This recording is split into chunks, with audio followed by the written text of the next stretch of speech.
एक ब्राह्मण का पुत्र विद्या अध्ययन करने के लिए काशी गया। वहां उसने पूरे 12 वर्ष तक कठोर परिश्रम करके सभी शास्त्रों, वेदों और पुराणों का अध्ययन किया। जब उसे लगा कि उसने सब कुछ सीख लिया है, तो वह बड़े गर्व के साथ अपने घर वापस लौट आया। घर पहुंचते ही उसने अपने पिता से कहा, पिताजी, मैंने सब कुछ पढ़ लिया है। अब मुझे हर प्रश्न का उत्तर आता है। आप मुझसे जो चाहें पूछ लीजिए। पिता मुस्कुराए और बोले, ठीक है बेटा, जब तुम इतना सब कुछ पढ़ आए हो, तो मेरे एक छोटे से प्रश्न का उत्तर दो। पुत्र ने आत्मविश्वास से कहा, जी पिताजी, पूछिए। पिता ने गंभीर स्वर में पूछा, बताओ बेटा, पाप के बाप का क्या नाम होता है? पंडित पुत्र चौंक गया। उसने मन ही मन सोचा, ये तो मैंने कभी नहीं पढ़ा। किसी भी ग्रंथ या शास्त्र में इसका उल्लेख नहीं था। वो सारी रात अपनी पुस्तकों में खोज करता रहा, पन्ने पलटता रहा, पर उसे पाप के बाप का नाम कहीं नहीं मिला। सुबह जब पिता ने पूछा, क्या मिला तुम्हें उत्तर? पुत्र ने सिर झुका लिया। पिता ने कहा, बेटा, जब तुम्हें पाप के बाप का नाम तक नहीं पता, तो फिर तुमने क्या पढ़ाई की? यह सुनकर पुत्र को बहुत लज्जा हुई। उसने दृढ़ स्वर में कहा, पिताजी, मैं पाप के बाप का नाम अवश्य जानकर ही लौटूंगा, चाहे इसमें मुझे वर्षों लग जाएं। इतना कहकर वो फिर से काशी की ओर चल पड़ा। रास्ते में दोपहर के समय उसे भयंकर प्यास लगी। उसे एक नगर दिखाई दिया, जहां एक घर के सामने वो पुकारने लगा, कोई है? मुझे पानी पिला दीजिए, बहुत प्यास लगी है। तभी घर के अंदर से एक सुंदर स्त्री बाहर आई। उसने ब्राह्मण को जल का पात्र दिया। पंडित जी ने तृप्त होकर पानी पिया और बोले, देवी, ये किसका घर है? स्त्री मुस्कुराई और बोली, ब्राह्मण जी, ये प्रश्न आपको पानी पीने से पहले पूछना चाहिए था। अब जब पी लिया तो सुन लीजिए। ये घर एक वैश्या का है और मेरा नाम गुलाबोबाई है। ये सुनते ही ब्राह्मण जी के होश उड़ गए। उन्होंने अपने कान पकड़ लिए और बोले, हे भगवान, मुझसे तो भारी पाप हो गया। मैंने एक वैश्या के घर का पानी पी लिया। वो मन ही मन सोचने लगा, पाप के बाप का नाम तो मिला नहीं, ऊपर से एक और पाप हो गया। गुलाबोबाई मुस्कुराई और बोली, पंडित जी, आप कहां जा रहे हैं? पंडित जी ने सारी बात उसे बताई। मैं पाप के बाप का नाम जानने के लिए काशी जा रहा हूं। 12 वर्ष पढ़ने के बाद भी ये प्रश्न अनुत्तरित रह गया। गुलाबोबाई ने मन में सोचा, काशी में 12 वर्ष पढ़कर आए पंडित जी को ये नहीं पता कि पाप के बाप का नाम क्या है, और अब ये फिर से 12 वर्ष पढ़ने जा रहे हैं। क्यों ना मैं ही इन्हें उत्तर बता दूं। वो बोली, पंडित जी, काशी जाने की कोई आवश्यकता नहीं है। पाप के बाप का नाम मैं ही बता सकती हूं।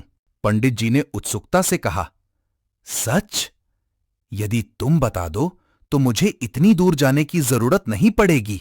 गुलाबोबाई मुस्कुराई और बोली, ठीक है पंडित जी, लेकिन नाम बताने से पहले एक शर्त है। पंडित जी, आप बहुत दूर से आए हैं, थके हुए लग रहे हैं, थोड़ा विश्राम कर लीजिए। तब तक मैं आपके लिए भोजन तैयार कर देती हूं। भोजन करने के बाद मैं आपको बताऊंगी पाप के बाप का नाम क्या है। ब्राह्मण बोले, मैं तेरे घर का भोजन कैसे कर सकता हूं? तू एक अपवित्र स्त्री है। तेरे हाथों का अन्न मेरे लिए निषिद्ध है। पानी पी लिया, उसका भी पश्चाताप कर रहा हूं। गुलाबोबाई शांति से बोली, कोई बात नहीं पंडित जी, मैं आपको आटा, घी, शक्कर और चावल दे देती हूं। आप स्वयं भोजन बना लीजिए। पंडित ने सिर हिलाया, नहीं, मैं तेरे घर की कोई वस्तु नहीं ले सकता।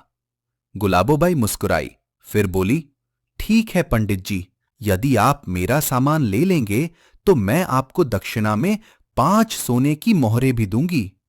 सोने की मोहरों का नाम सुनते ही पंडित जी का मन डगमगाने लगा। उन्होंने सोचा, पाप के बाप का नाम तो न जाने कहां मिलेगा, पर ये सोने की मोहरें कहीं हाथ से निकल ना जाएं। यहां कौन देख रहा है? मैं स्वयं ही भोजन बनाऊंगा, इसमें हानि क्या है? और फिर उन्होंने बिना झिझक गुलाबोबाई के हाथ से सामग्री ले ली। अब तक जो पंडित अपवित्रता के नाम पर आटा भी नहीं लेना चाहते थे, वही अब लोभ में डूबे हुए अपने हाथों से भोजन बनाने लगे। भोजन बनाते समय गुलाबोबाई फिर आई और बोली, पंडित जी, आपने मेरे घर का पानी पिया, मेरे हाथों से सामग्री ली, तो अब क्या मैं आपके लिए भोजन बना सकती हूं? पंडित जी बोले, नहीं गुलाबोबाई, तेरे हाथों का बना भोजन मैं कभी नहीं खा सकता। तू एक अपवित्र स्त्री है। गुलाबोबाई हंस पड़ी। ठीक है पंडित जी, यदि आप मेरे हाथों से बना भोजन खा लेंगे तो मैं आपको 5 सोने की मोहरें और दे दूंगी। पंडित जी के भीतर फिर वही लालच जाग उठा। उन्होंने सोचा, 5 और मिल जाएंगी तो कुल 10 सोने की मोहरें हो जाएंगी। वैसे भी यहां कौन देख रहा है? उन्होंने कहा, ठीक है, लेकिन तुम पहले स्नान कर लो, फिर भोजन बनाना। गुलाबोबाई बोली, जैसी आपकी आज्ञा पंडित जी। उसने स्नान किया, सुंदर वस्त्र धारण किए और फिर पूरे स्नेह से स्वादिष्ट भोजन तैयार किया। भोजन की थाली पंडित जी के सामने रखकर बोली, लीजिए पंडित जी, ये रहा आपका भोजन। पंडित जी बोले, बस अब तुम जाओ, मैं अपने हाथों से खा लूंगा। गुलाबोबाई ने सहज स्वर में कहा, पंडित जी, मैंने आपके लिए ये भोजन बनाया है, आप मेरे हाथों से ही खा लीजिए, इसमें क्या हानि? पंडित जी भड़क उठे, गुलाबोबाई, तू हद से गुजर रही है, तू एक अपवित्र स्त्री है। मैंने तुझे उंगली पकड़ाई, तू अब पूरा हाथ पकड़ना चाहती है। गुलाबोबाई बोली, पंडित जी, यदि आप सचमुच मेरे हाथों से भोजन कर लेंगे तो मैं आपको 5 सोने की मोहरें और दूंगी। अब पंडित जी का विवेक पूरी तरह लालच में डूब चुका था। उन्होंने सोचा, 15 सोने की मोहरें? अगर मैं खा भी लूं तो क्या होगा? कोई देख नहीं रहा। वो बोले, ठीक है, तुम मुझे अपने हाथों से भोजन करा सकती हो। गुलाबोबाई ने थाली सामने रखी। पंडित जी सामने बैठे थे, गुलाबोबाई दूसरी ओर।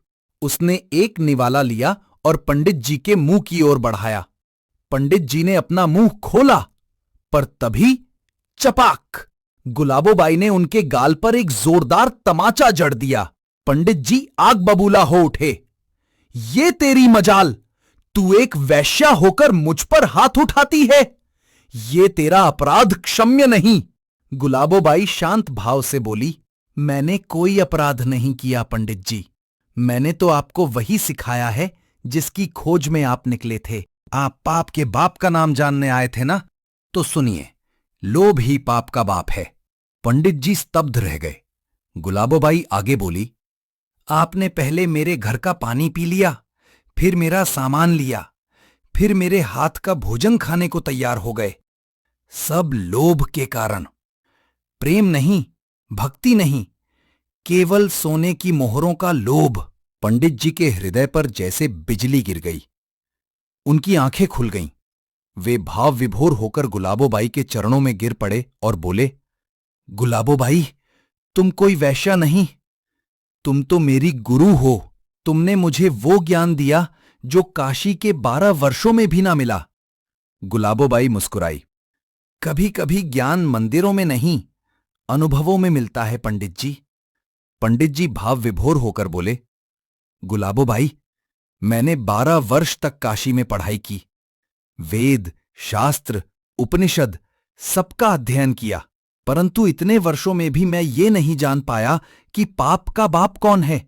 और तुमने तो मुझे एक ही क्षण में ये समझा दिया कि पाप का बाप लोभ है। अब मैं समझ गया हूं कि लोभ ही वो आग है जो मनुष्य के विवेक को भस्म कर देती है। लोभ के कारण ही मनुष्य वो सब कुछ कर बैठता है जिसे वो स्वयं पाप मानता है, जो शास्त्रों के विरुद्ध है, जो धर्म के प्रतिकूल है। पंडित जी की आंखों से अश्रु बह निकले। उन्होंने विनम्र होकर कहा, अब मैं ये प्रण करता हूं कि जीवन में कभी लोभ नहीं करूंगा, क्योंकि लोभ ही हर पाप का मूल है। और यही पाप का बाप है।